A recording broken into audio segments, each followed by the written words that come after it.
નમસ્કાર મિત્રો, આજે આપણા જોડે છે ગમનભાઈ ચૌધરી, બીએસસી એગ્રી. તો આપણે આવનારા સમયમાં જે હવે બટાકાનું વાવેતર થવાનું છે એના માટે સૌથી મેન આપણે વાત કરીએ તો સીડ ટ્રીટમેન્ટ. તો બટાકાની અંદર સીડ ટ્રીટમેન્ટમાં આપણે આજે વાત કરશું મોન્સરિંગ, જે થોડા વર્ષો પહેલાં બાયર દ્વારા આવતું હતું અને હાલમાં ક્રિસ્ટલ દ્વારા આવે છે. તો આપણે મોન્સરિંગ નાખવાથી બટાકાની અંદર શું શું બેનિફિટ થાય અને મોન્સરિંગ કેમ નાખવું જોઈએ એના વિશે આપણે આજે ગમનભાઈ જોડે ચર્ચા કરશું. તો ગમનભાઈ નમસ્કાર.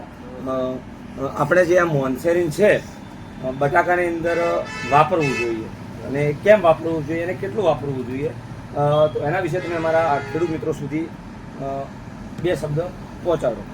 મોન્સેરિનમાં પેન્સિક્યુલર નામનો ટેકનિકલ આવે છે. એ જે બી બટાકામાં તમે સીડ ટ્રીટમેન્ટ આપી હોય ને ત્યારે 50 થી 60 કટાનું માપે લીટર.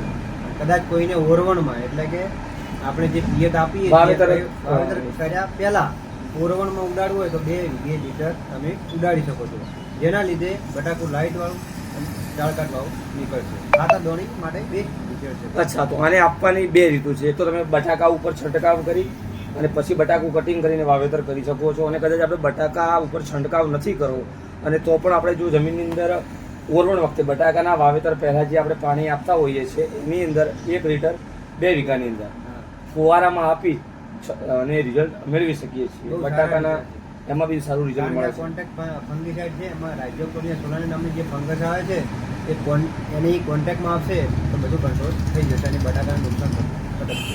બરોબર. અને બટાકાની અંદર કેટલા દિવસ સુધી આનું રિઝલ્ટ મળે છે? પછી કદાચ ઘણા ખેડૂત મિત્રોને એવા પણ પ્રશ્ન હોય છે કે આનો છંટકાવ કરવાથી જે બટાકાની આંખ હોય છે, જ્યાંથી અંકુરન થતું હોય છે, એ દાઝી જવાના પ્રોબ્લેમ આવે છે.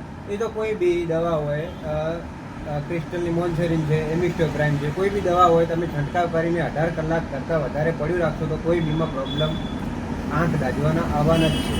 એટલે તમે જે બી છંટકાવ કરો એના 7 થી 8 કલાકમાં તમે વાવેતર કરી દો. કદાચ ઘણા બધા ખેડૂત મિત્રોને એવો પણ માઇન્ડની અંદર મગજમાં એવું પણ ચાલતું હોય છે કે આખું બટાકું અમે કટિંગ કરી દીધું છે અને કટિંગ કર્યા પછી જો અમારે સીડ ટ્રીટમેન્ટ કરવી હોય તો અમે કરી શકીએ?